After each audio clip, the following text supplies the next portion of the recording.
Que la paix, la miséricorde d'Allah soit sur vous. Famille, regardez cette vidéo, regardez jusqu'à la fin. Prenez le temps de regarder, abonnez, télécharger, partager. Car cette vidéo, ça va changer beaucoup de choses dans votre vie. C'est vraiment très important, c'est très intéressant. Regardez jusqu'à la fin. Masha'Allah. Dans l'immensité de l'éternité, avant que le temps lui-même ne prenne forme, existait Allah, l'unique, l'absolu. Son existence transcendait toute compréhension. Sa puissance dépassait toute imagination. Dans ce vaste néant primordial, rien d'autre n'existait que sa présence divine, une réalité si pure et si complète qu'aucun mot humain ne pourrait la décrire adéquatement. Allah, dans sa sagesse infinie, décida de créer. Ce n'était pas par nécessité, car il est Al-Ghani, celui qui se suffit à lui-même, mais par un acte pur de volonté divine. Cette décision marqua le début d'un voyage cosmique qui allait donner naissance à tout ce que nous connaissons, et bien plus encore. Le premier acte de création fut l'apparition de l'eau primordiale. Ce n'était pas l'eau telle que nous la connaissons, mais une substance mystique, porteuse des germes de toute existence future. Cette eau flottait dans le néant, ondulant doucement sous le regard bienveillant du Créateur. Ensuite, Allah prononça les mots « que le trône soit », et ainsi naquit l'arche, le trône divin, une structure d'une magnificence inimitable. Ce trône, plus vaste que tout ce que l'esprit humain pourrait concevoir, s'établit au-dessus de l'eau primordiale. Il n'était pas un simple siège, mais une manifestation grandiose de la souveraineté d'Allah, englobant toute la création à venir. Le moment était venu pour Allah de donner forme au concept du destin. D'une pensée divine naquit Al-Kalam, la plume céleste.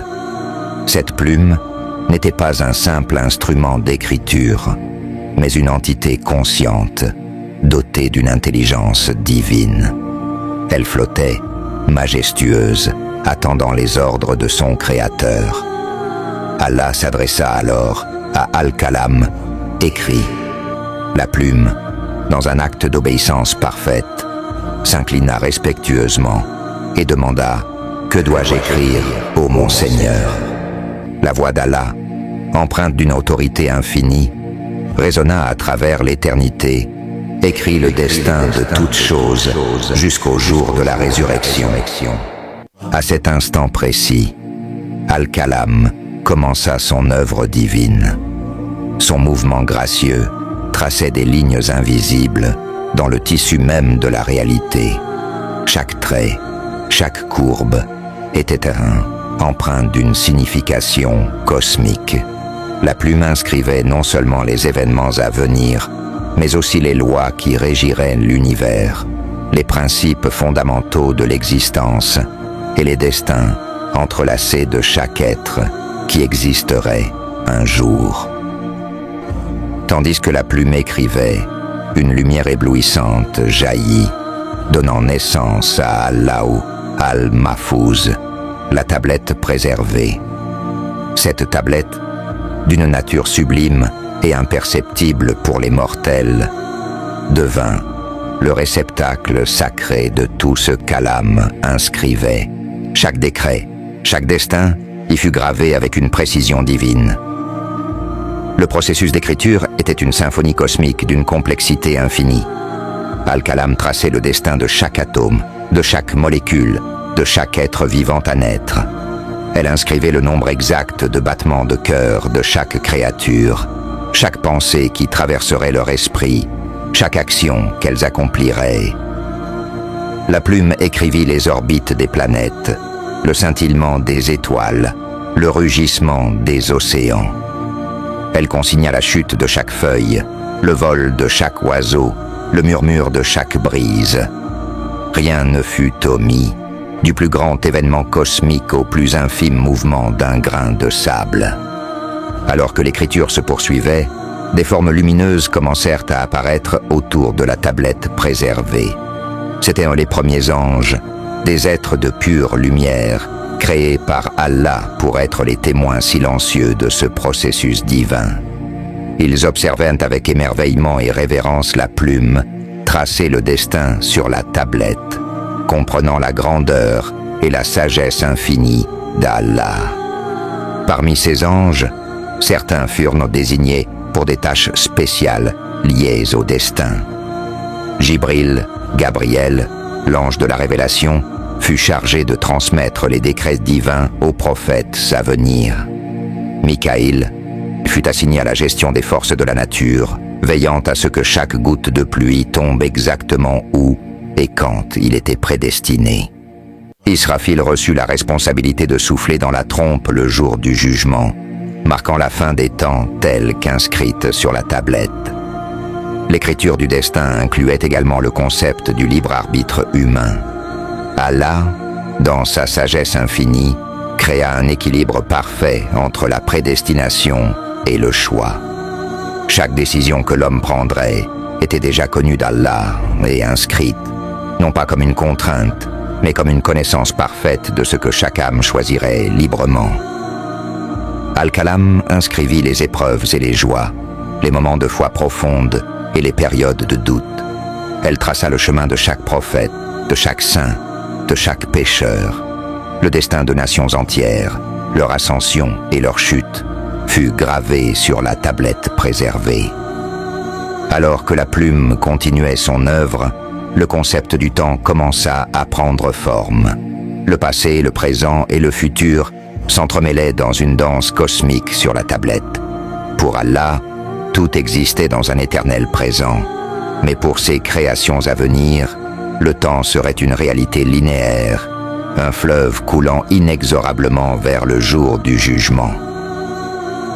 L'écriture du destin incluait aussi la miséricorde divine.